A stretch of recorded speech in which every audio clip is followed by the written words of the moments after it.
Can you tell us about your mother's work in the hostel, and had she worked before? Now, Mum was, yeah, she'd worked in Burton's Tailoring back here in Manchester before the war and during the war. But when we were on the scene, the two children, she wasn't working like that. She later went back to work in the optical works that my father was in.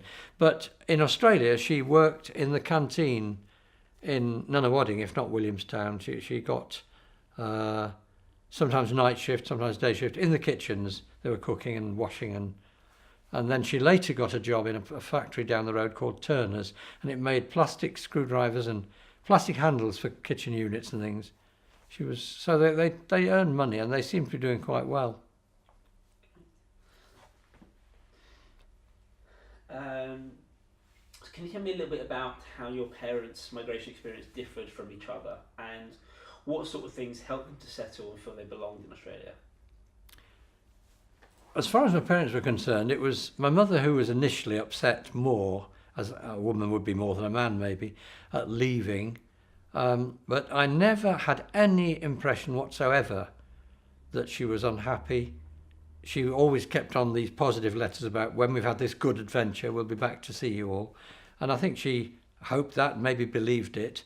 But I can't recall any difference between them about how they took to the whole thing. They did their work in the canteen and in the post office telephones.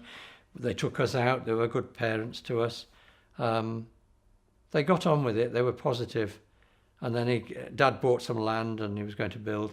So I can't really differentiate between both parents as to how they responded to emigration. They seemed very positive to make it work. And they were thrilled. She was always talking about, guess what, I've just made 30 shillings on this. And I've said in the preface to the book, it wasn't that they were materialistic money grabbers, but they would come out of World War II, deprivation in Europe, and suddenly you could make money. And I knew a family that left Australia. They went back home to Wales, actually, and within months they were back in Nunawading again. They couldn't get a job back in Britain. So it was a land of opportunity, and I think they were both very positive about that, and they did well. Do you think they were homesick, and what things, was there anything that made you think that? I can think of nothing that made me think they were homesick about my parents. Homesick. They missed, and particularly Mum missed her parents, but she wrote so often. I mean, she was at it every week with airmail letters, and she would send boxes or packages of nylons for her mother, and she'd say, I've sent you something, it's got tins of salmon and tins of braised steak, and they could send all this food. Which apparently was good value, and it didn't cost too much to send. So I didn't get the impression they were homesick. She mentions in one letter to her parents that my father had asked her, how long would you like to be in this house that we're building? And she said, I suppose a couple of years. Now, whether she literally thought we'd live in such a luxurious place for 2 years and then sell it and go back, I don't know. Or whether Dad was surprised and shocked or disappointed, I don't know. It never showed. They were both very positive about what we were doing, that we'd have a nice house and then we'd go back sometime. I don't know what they really planned, but events made the decision for them in the end.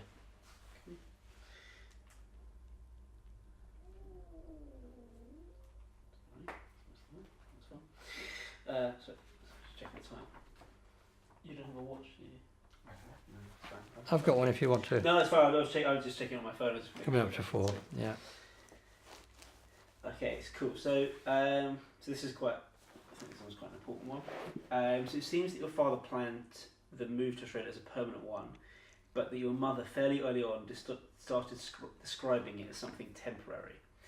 At the same time, she was also trying to persuade her family to join you all in Australia. So could you tell me, like, how did you make sense of this idea that there seemed to be this disparity between, are we here permanently or are we going home? How did you, as a 6-year-old, as an 8-year-old, work that out in your head? The question of whether we were going there permanently or just for a time, I don't know the answer to it. I think my father buying land and then both of them really keen on this lovely slope with lemon trees and the Dandenong Mountains in the distance, to have a lovely bungalow there on a split level, the car underneath. It was like Beverly Hills. And I think they both took to that idea. On the ship going out, Dad had helped an old lady who was a bit seasick, and he came back saying how he admired her. She was going out to end her days with her son, and what she was really plucky and all that. Now my mother said, yeah, I'd like to get my family out, and even I wrote in the letters, why can't you come out and we'll all be in a nice big house. And I think we knew it wasn't going to happen, but it was that my mother would have been perfectly happy to stay if they had come, but she knew they couldn't stand the idea of 5 weeks on the sea, sailing. And so I don't know the answer as to whether they had differences. I never heard or saw any differences between them that way. But whether they were going to stay permanently there, if we had, we'd have flown back and visited. But of course we wouldn't have seen the grandma because she lived one more year after we got back. She had cancer. So really, I don't know that there's a difference. They seemed at one. They both seemed very contented, as long as Mum could reassure and encourage her people. But they weren't going to come out and visit and stay. And as a child, kind of in that environment, did you? What's the question I'm trying to ask? As a child, did it affect your ability to settle in, not knowing if you were staying or not, or were you of the impression from the beginning, this is us forever, or did you always kind of think, oh, we're going home at some point? I don't remember. I didn't read my mother's letters, but she must have said, it'll be nice to have a nice house and then we can go back home. I wasn't. I put in some of my letters to the grandparents. We're getting a nice house, but then we'll come back to you. I believed, it seems, that we would go back one day. But if they had said to me, no, we'll be here, we're going to become Australian, we'll live all our lives here, I don't know how I'd have reacted. I'd have been happy to stay there because it got better and better after the initial time. But then I would have missed the folk back home if we hadn't come back. So I don't really know, honestly, thinking back, I've got a clear memory of so much of it, but I don't remember sitting there thinking, oh, I want to go back, or I don't want to go back. It didn't seem. I think I took it that we'd go back to them sometime, but that bit isn't clear. So what was your family's social life like in Australia? So maybe mixing with migrants and hostels, British or other nationalities, or dances and things? The social life that my parents had, it was mainly in the hostel. I don't know what else they went to. There may have been some dinners out in town in the city with business-wise. And they did know Australian people. Whereas we kids, you hardly met any because all the kids in the hostel were not Australian. And there were dances on for the adults. They had these dances, something called housey housey, which is what we now call bingo. And my mother she's no gambler, but she did like that, and used to come back saying she'd won £1 or something big. So they had that. Nobody had television. The cinema, we had, these films, three a week, matinee for us, and then 2 evenings. That was really good for the hostel. So they had various things on. So the next bit now is talking about the return to England. So can you describe your parents' decision to return home? So I've got here with particular reference to the two plans, the plot of land at the Dandenongs, yeah. And the missing letter. When it came about that we were to come back, the reason for that was I became aware that there was bad news coming in the letters from Auntie Hilda, that's my mother's older sister, and she was writing to my mother saying, Ma, the mother, is fretting more and more and she's going thin and she's not well and all this. And then I could see that my parents were having these discussions every evening, not clashing, but there was something, making a plan. And the next thing I knew, we're going to have to really go back and see them because Nana's not well.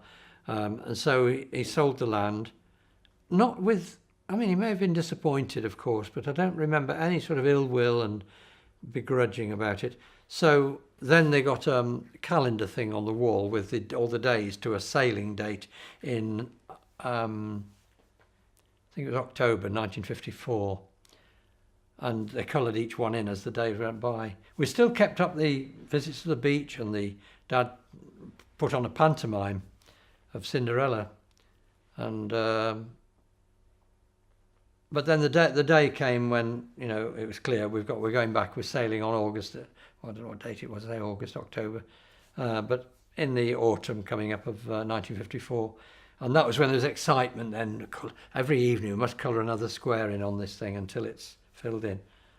But the worry was that it was, you know, she wasn't well and we had to get back in time. As it happened, she lived another year and month. So I'm glad for that reason that we came back. So what's the missing letter? I think there's more than one missing letter, because in one of my mother's letters she's referring to, what do you think about this nice plan for a house? I don't know what they would have said. And then the next letter, I think it refers to we're selling up. So it seems to me there must be some mail missing, but that's only because they kept the letters, and it was in the 1980s when my Uncle Billy suddenly handed me this bag of lots of airmail letters in his sideboard. Are these of any interest to you? I'll say they are. And that's when we got them all in order, more or less. They're nearly all dated, clearly, but one or two not. But we put them in order as far as we could. But there seemed to be some gaps, so they must have lost some. So could you tell me a little bit, so you've mentioned about your grandmother's illness. Could you tell me a little bit about your awareness of the illness and of that illness as being the reason you were coming home when you were a kid? Yeah, with regard to my grandmother being unwell and being ill, that was all I was told. It wasn't mentioned that it was cancer at all. Nobody did talk about it in those days. We came back. When we met her, she was fine.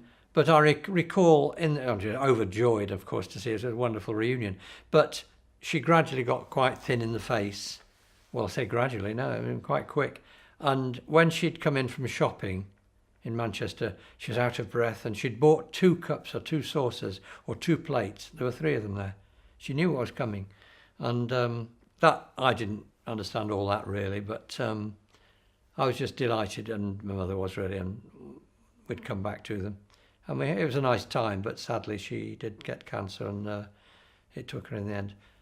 But I would have felt very sad, even at my age now, if we had just remained out there and she'd died, and we'd not seen her. I'd have felt a lasting, I can't say guilt, but a terrible feeling of sadness, and I'm glad I don't have that. And what was the England you returned to like? How did it change in those 4 years, 3 years? 3 years. How had England changed at that time? Probably not much, except that between 1951 and 54, certain things like sweets were rationed until 52, I think. So there were some obvious changes. It looked the same, except that we weren't now in Manchester with all the cotton mills and things. It was now, we stayed with my uncle, my dad's brother, in Leicestershire, just near Leicester and Hinckley. And then we did stay up in Manchester for a time. So that was the way it had been, really. But I think life got easier a little bit in the 50s. Things boomed a bit. Although I can remember my mother and Auntie Sheila walking along the railway line, looking for coal that might have dropped off the steam trains going to Leicester. And so, you know, contrast that with what we'd had in Australia. However primitive the hostels may have been, life wasn't uncomfortable. But suddenly back here, it was still a little bit Spartan. But then, late 50s, it changed, it boomed. People started going to the continent and, you know, getting televisions and things. So things went up. And did you have to learn to be English again, or did it you were English, you came back? Was it? Did I have to learn to be English again? Not really, because I never became Australian. I don't mean I didn't want to, but you'd only become Australian if you went to an Australian school, you lived in an Australian town. We were corralled in a migrants' hostel. So I didn't speak with an Australian accent. I probably would have done that had we moved out and, you know, the rest of life gone that way. So no, I didn't have to learn to be English anymore. I still probably had remnants of a Manchester accent. And how did your parents' lives change on your return?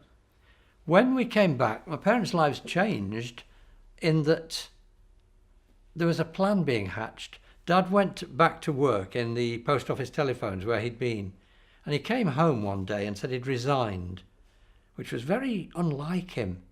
The plan was, and I know now because I found a letter from Uncle John, Uncle Jack as we called him, to my parents. He met us at Southampton Docks and brought us up to where they lived to stay a night before we went up north.